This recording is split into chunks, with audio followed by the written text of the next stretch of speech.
Hey guys, welcome back to the Pulling Curls podcast. Today on episode 115, we are talking about bringing a baby home when there are other siblings who already live there. It is so complicated. Let's untangle it.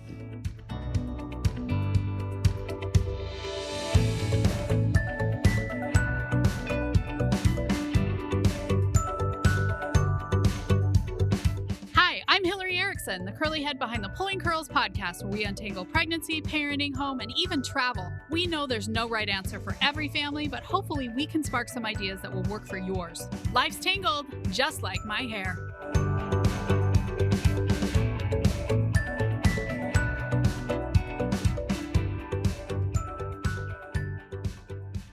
Okay, guys, you know what makes me super jealous is when I see all these other people with all these reviews, and then I have not as many, and it makes me super jealous, just like a sibling. So could you leave me a review? I mean, I think that would really help me. Thanks. I am super excited to have today's guests on. They are the co-founders of Upbringing, and they are certified. I love how it says this. Usually I don't read people's bios, but I love this. They are certified in simplicity, parenting, and positive discipline. I mean, I should have gotten certified in that. I feel like it's too late, but if I was going to get certified in something, that probably would have been the smart one. So I want to introduce today's guests, Hannah and Kelty from Upbringing.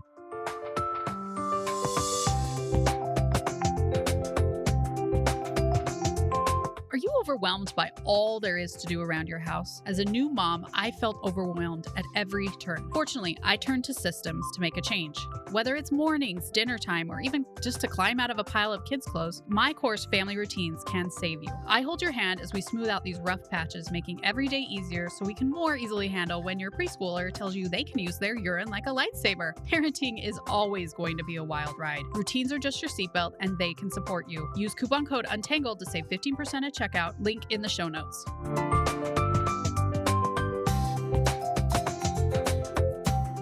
Hey guys, welcome to the Pulling Curls podcast. Hi. Hey there. Happy to be here.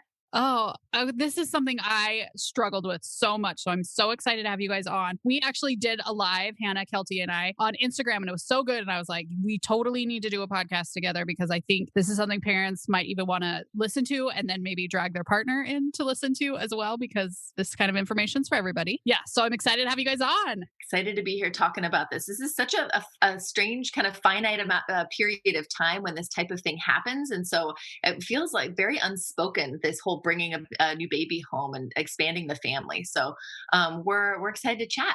Okay. So why is it hard? Oh my gosh. Where do we begin? Where do we even start? Well, why isn't it hard, right?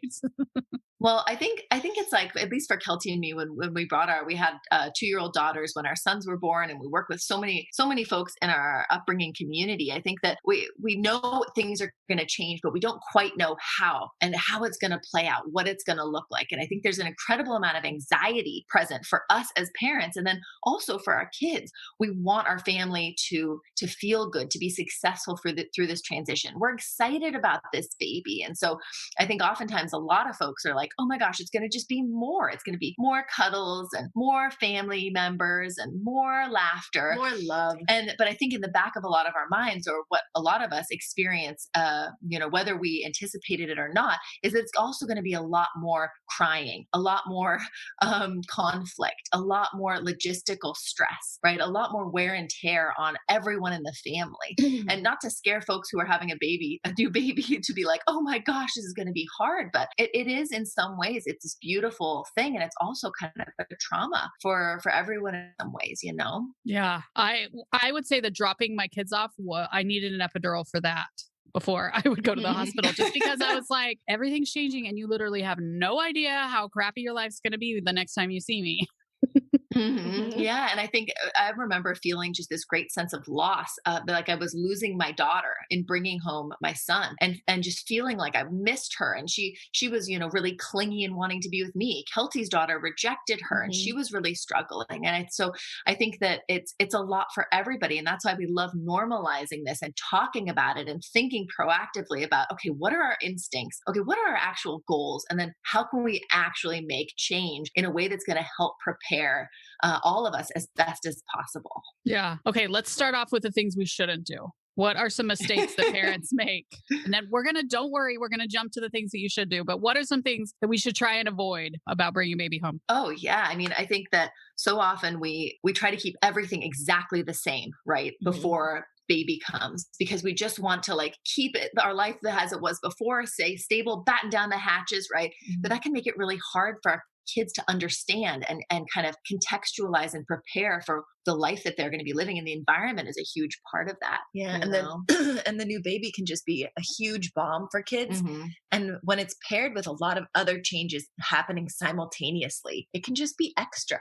So I Yeah. think that overlooking those other changes can be a little bit problematic sometimes if we don't think about the ways that the environment will change, or consider the ways that our kids' routine will change around like Hmm. meals or mornings or bath times, or who's going to be picking them up from daycare, or all those Right. things. And I think that when we share, whether we have a toddler or a kid or an older child about what's going to happen with the baby, very often I found myself going into kind of like cheerleader, matchmaker, promotional mode. In the back of my mind, I was like, oh gosh, this is going to be really hard. So I'm going to just talk about all the great things about it. I'm going to be like, oh, you're going to be the best big brother or big sister. Oh my gosh, it's going to be so fun to have a new baby in the house. We always talk about the Faber and Maslish quote from Siblings Without Rivalry, where they give this example for us to picture as parents. Like, what if our partners brought another partner home without asking our consent, without us agreeing to it? Essentially, surprise, this is going to happen. Oh my Mhm. gosh, you're going to love it. It's kind of a form of gaslighting in some Yeah. ways. To You say like, know. oh, and she's gonna be really cute like you used to be, and you guys are gonna be best friends, and I'll be spending less time with you because I'll be with her a lot.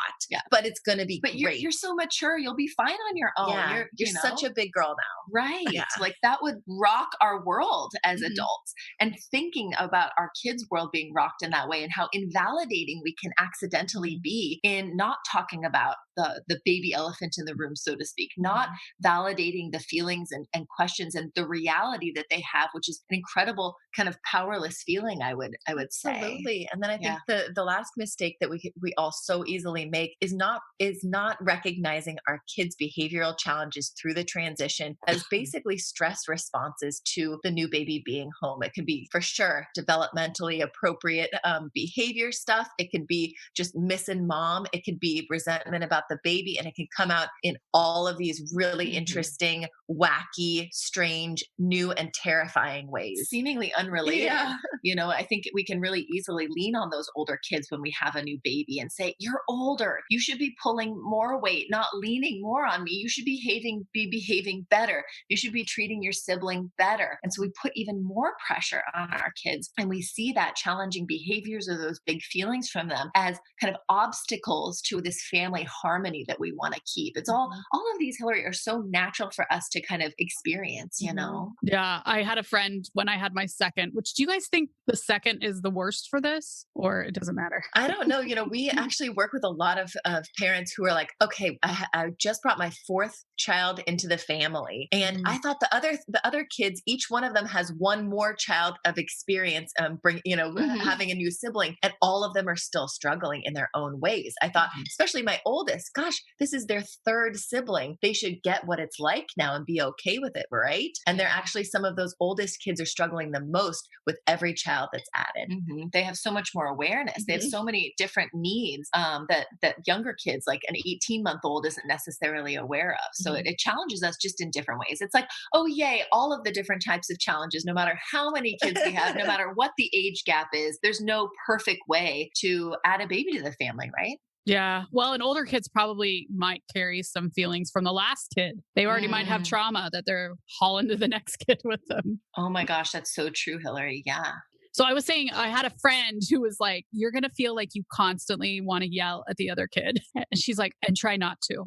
Because, and I was like, that was actually really good advice because you do feel like you're like, get it together. Like, I have the baby, Mhm. And so that can be really hard. Yeah. And Mhm. and just by sheer necessity, you're usually sitting, holding the new infant. You're often trying to just control your older child or children with your words. So it comes out at a yell, whether you're, not even kind of feeling that heat behind it. It's just like, go put your shoes on, or Yeah. be nice to each other. What? Right. I think beyond, just these momentary stressors that all of a sudden come up when we have a new baby, I think it's also just in the back of our minds. It's not just the momentary inconvenience of this transition. It's also these fears in the back of our minds being like, oh my gosh, the way my older children are responding right now to this new baby says something about their relationship. It is foreboding, and it is very concerning to me because oh my gosh, if my older kid is hitting the baby, saying mean things about the baby, refusing to help me with the baby, doing all these things, oh my gosh, like they're not going to give speeches at each other's weddings. Like we kind of catastrophize a little bit. They're not going to go on family camping trips. Thanksgiving is going to be ruined.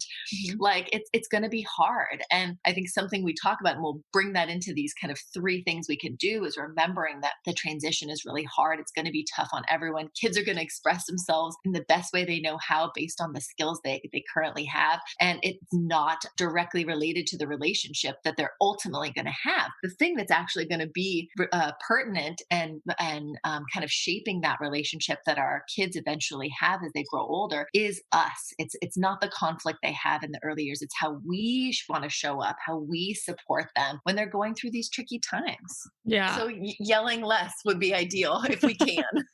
I threw a lot of burp claws. Sure. I think we think it says something about us too, right? That we yeah. didn't prepare them enough. We aren't doing enough. Instead, it's just like, this is how it's going to be. Like we're kind of in war right now. We have different standards during wartime. Yeah. Yeah. We get into a really, binary shame and blame situation where we're like, my child is ruining my life in this new family situation. Or we go to shame and we were like, I am ruining our life and our family by bringing this new baby home. Yeah. So, and that's why these conversations really are so great though, because people don't often talk about it. They're like, oh, the new baby's so great. And oh, thanks for the casserole. This is wonderful. Everything's fine. And a lot of people just don't talk about how it's hard. It's supposed to be hard, and it's okay that it's hard. Yeah. Yep. Okay. So let's get into those 3 tips for parents bringing home a new baby. And then you guys have a course too that people can go to learn more about bringing home a sibling and more like that. Anything you want to say about the course before we get into these 3 tips? Yeah, thanks. It's called Right from the Start, which obviously not right from the start as in perfect from the start, but it's a course we did with our co-creator, Jen Lumenlin of Your Parenting Mojo, to help parents in the first year of their first baby or their 5th baby figure out how to deal with the juggle, how to see to everyone's needs, how to thrive and not just survive, right? How to figure out what's my baby's responsibility, what's my responsibility, so that I can see to those other kids. I can see to a partner. I can read a book or put my feet up, right? And a huge module of the 9 modules in the course is about supporting those siblings. So I would say that the 3 things I kind of are like the flip of what we just discussed with you, Hillary. I think that it's really, we like to say that it's show, tell, and love. So those are the 3 things that we want to be doing to prepare our kids and ourselves through this transition, and a little bit more smoothly, right? We're never going to be able to prepare perfectly. Our goal, though, in this idea and this investment of preparing, is saying our goal as a family isn't, harmony and happiness and having everybody be happy all the time. The goal is connection. And the best ways to connect with everybody in our family through this tough time is to create security. So show, tell, and love all create security for us, for our kids, for our partners, so that we can kind of move through this transition and stay in one piece altogether. Do you want to dive into the first one, Kel? Yeah. The first one is show. And it's really where we kind of think about the ways in which we can be easing our kid into this transition and not have it all in one lumped moment right when the baby arrives. So it's so easy for us to think, like Hannah had said before, that we should just keep everything stable and the same. And to a degree, that's true. But thinking about the things that are going to change is the place to begin. So we make a list of what's going to change logistically in our kids' life and their routine. What might happen for mornings? Are we still going to do the same split? What might happen now that we're dividing and conquering with one added child? What's going to change about their daycare pickup situation? Then we think about the environment. What might change about our space? Are we going to add some baby changing tables? Will we have a crib in the room now? Are they going to be sharing a room with their other sibling? And start thinking about these things. Make a list and see how we can start slowly and with no pressure begin to integrate them into their routine and environment now. Right. So it's not all stacked right when the new baby comes home. And it's like, and our kids have a new morning breakfast person, and they have a new drop off person at daycare, and they have a new roommate. All of that can feel like a lot, right? That makes so much sense. So there's a lot that we can just do with schedules and routines ahead of time so that we know this is going to switch. Even just talking about it, right? Because maybe, partner can't do the breakfast routine because they're not home, but they will be after the baby. And just saying, Right. after we have the baby, it's going to be so fun when dad does breakfast time. What do you think he should make? Yeah. Exactly. Well, that moves us into number 2, which is tell. And I think so much about it, besides building that context and understanding for our kids visually, because kids learn so much visually, we can also connect with them through our words and tell them about what to expect. And I think we could really easily give them warnings like, you're not going to be able to be on my lap, and you're not going to be able to be up on the table like that when the baby's can't be there. this loud when the baby's napping, right? Right. Or, you're playing in the stroller right now, but the baby's going to be in there, and that can add more pressure and stress. So instead, musing and saying, how's it going to be? What's it going to be? What questions do you have? How can I create security in talking and processing verbally what's going on for you and what's showing up for you? Yeah. So letting it be kid led too. I think oftentimes we'll be like telling them about our work changes that are going to happen, or like different things that are not relevant to them. And kids are so beautifully kind of egotistical and self-involved in that they just need to know what's relevant to their lives. So I think just following their lead with the questions they have, thinking what really pertains to them, let's go with talking about that. And we can even create a little book to put that information in, draw some pictures. What's the baby poop going to look like?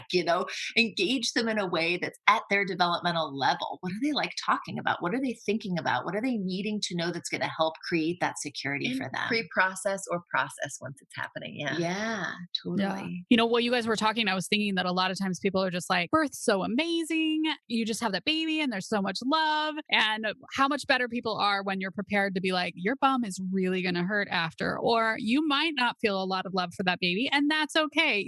Really talking about honestly about how things are going to go extends pregnancy, baby, teenagers. Oh my gosh, exactly. I mean, aside from giving them the logistical information about like, oh, there's a baby in my tummy. What size is it? And where, what day or what month is this going to happen? And all of that, we can provide emotional information and safety and saying, wow, call out that baby elephant in the room. Our kid isn't going to approach us and be like, Mom, I've got some big feelings about this baby, and I just wanted to put it out on the table and connect with you. Like, our kids don't have that awareness yet. We have to be the ones that bravely bring that up and engage with it, or respond to our child once they've said a feeling that's like, I hate the baby already. Or they're like, no, baby's not going to come. No. But whether they bring it up or not, those are moments that we can bravely lean in and say, things are going to be different. And sometimes they're going to be hard. We're going to be together through it all. Or if they ask a question that we don't know the answer to, or that terrifies us, we can say, that's a good question. We're going to figure it out together. I'm not sure. So even in those moments when we don't have an answer, or we're confused about how to answer it, we can just be creating security. Oh, that's good, because a lot of times they'll bring up a question that you're like, I don't know, I haven't thought of that. It's stressing you out too. Totally. And then the third thing, love, is like, well, of course we love our older kids, of course. But I think very often we can fall out of love a little bit for them when they push us to our limits, when we're juggling so many people. We can kind of forget that little baby is still inside our older kids, and that little baby still needs our attention and our support, even if they're older than the baby. It doesn't matter what age they are, they still need us. We're still their parents, right? And so I think that one of the biggest things that we've uncovered with folks that we support and that joined the Right from the Start community and course, realized, oh my gosh, my kid isn't even talking directly about the baby. They're not saying mean things. They're not hitting the baby. I'm not even having to do anything directly. It's all this indirect stuff that I'm realizing is because of the baby. So they're having, quote unquote regressions where all of a sudden they're, not toileting like they used to, or all of a sudden they can't fall asleep alone, or all of a sudden they need you to get them dressed completely. And they're like 4 years old, right? So things that they didn't do before, all of a sudden they need more help with, right? They can also just show anger and more resistance, right? They can just have bigger meltdowns. A lot of folks come to us and they're like, my very even-keeled child is now going from 0 to 100 and throwing things like WTF, what's happening here, right? And so something we encourage folks to do is to continue to look beneath their kids' behaviors and remember that every child has a different stress behavior. So just like we all have our love languages as adults and kids, what makes us feel secure and happy and loved and seen, we also have our stress languages. So I get really snippy at my husband and I poke and I get kind of passive aggressive. And other people we know, they cry, or other people have those things, and our kids have their own stress language. So they may not be able to process and communicate what's going on for them about the baby directly, but indirectly, they're going to show you that they're struggling and that they need help. And it's going to look really wild and frustrating and scary at times. Yeah. As you were talking, I was thinking about how we still need to love ourselves. And it can just be so overwhelming because you don't feel like you're getting anything that you need. And then your kids need all these different things. So a lot of times what I would recommend is that parents look at their life before baby and see how they could do some special things with their kids that also get stuff done. Like, could they fold laundry together? Could they go to the grocery store with the oldest? Could they, how are you going to fit in time with them while not really taking away time from you or sleep time? Sleep time being very important. I love that. I think oftentimes we can get really fancy with mommy daughter dates and really big things when our older kids really just need us to see them and pay attention to them, even for 5 minutes in the morning, and be like, I see you, right? Or in those moments that they have a challenge, that's when we can show up for them with our arms wide open and an understanding look on our faces to say, this is hard. I see you struggling. Oh my gosh, thank you for sharing that totally terrifying thing with me, but I'm here to support you, right? And I think also showing them too that yes, we're responsible for the baby, but the baby is not our number one.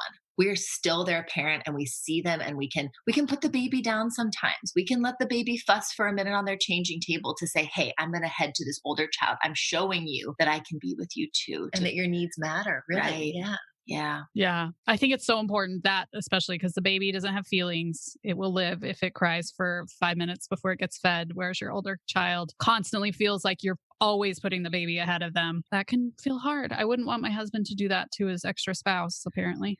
Right, exactly. And so, I mean, there's no perfect way to do any of this. This is just a balancing act. And I think these three things, show, tell, and love, are just awareness raising opportunities for us to consider. Instead of controlling our child when they're struggling with this transition, what can we be doing behind the scenes, and how can we be showing up to create that security? Yeah. And how can we continue to show, tell, and love once the baby is here? It's all an investment in keeping our kids safe with those loving limits. So stopping the hand if they're going to hit the baby, keeping the conversation going about how things are hard instead of pretending it's not happening, and continuing to try our hardest to look beneath the behaviors to what they're needing, what they're struggling with, and remembering that they just are stressed and needing help.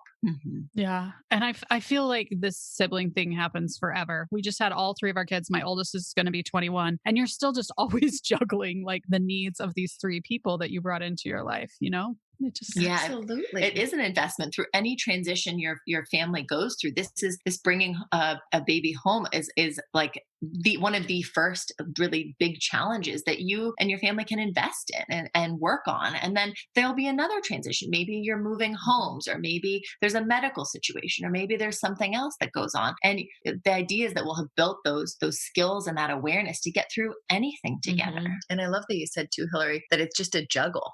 The juggle doesn't end through, infancy with your newest child. The juggle continues. And that's what's so tricky about it. And that's why we began the Right from the Start course too. It's just our partner, Jen, really created it for the first time moms, because she remembered the stress, the indecision of not knowing the most relevant research, not having these troubleshooting tips that are going to see her through the feeding, the sleeping, the big feelings, the diapering, dressing, bathing, all of those things. But we really created it for the second, third, fourth time parents who are like, how do I do this juggle? How do I see to the needs of this infant baby? How do I see to the needs of my child and older child, myself, my partner in relationship or marriage? How do I do this juggle? And I think so much of the course is really about simplifying our role, figuring that out. When are the times we can step away? When are the times we want to lean in and focus with that infant or with that older child, so that we can, like you said, Hannah, go do something else or relax, and know that we're not alone in this too. And that's why we love your podcast, Hillary. I think it helps parents remember that none of us is alone. We don't always talk about all these things, but it's out there. There are other parents out there experiencing that. And that's what in the Right from the Start course, there's also an 8-week community that goes along with it. So you can connect with other parents and do bi-monthly coaching calls with Jen and Kelty and me to just unpack all of this and express and listen and learn and just feel in community and in relationship when it can feel really lonely just in your home.